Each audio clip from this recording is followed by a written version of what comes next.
আচ্ছা মেহেদী হাসান মিরাজ ভাই, একটা কথা বলি। আজকে আপনি একটা কথা বললেন যে আপনারা যে খেলাধুলা করে যে টাকা পান সেটা সরকার দেয় না, সেটা আইসিসি থেকে আর স্পন্সর থেকে পান। আচ্ছা আপনার কি 2016 সালের 2 নভেম্বর মাসের ওই তারিখটার কথা মনে আছে, যেদিন সরকার আপনাকে একটা বাড়ি উপহার দিয়েছিল? ওই বাড়িটা কোথা থেকে আসছিল? ওইটা কি আপনার মা বাবা দাদা দাদির সম্পত্তি থেকে রাখা বাড়ি? ওটা তো আমার মতো সাধারণ মানুষের টাকার বাড়ি। সরকার কোথা থেকে পাবে? সরকার তো আমার আমার মতো আরও হাজার হাজার সাধারণ মানুষের কাছ থেকেই নেয়। হ্যাঁ, আর আপনি বলেন সরকার আপনাকে দেয় না। আচ্ছা এটা বাতি দিলাম। আর এই ভিডিওটা প্রমাণটাই দিছে দেখেন। মেহেদী হাসান মিরাজ থাকেন খুলনার খালিশপুরে টিন শেডের এক বাড়িতে।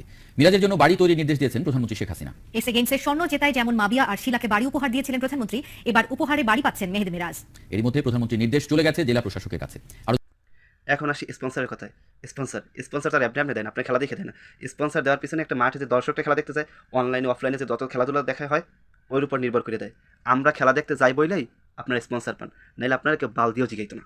বুঝতে পারছেন? আপনি এটা জানেন আমরা দেখি বলে আপনি স্পন্সর পান? আমার মনে হয় তো আপনি জানেন না। জানলে তো আপনি এতবার মন্তব্য করতে পারতেন না।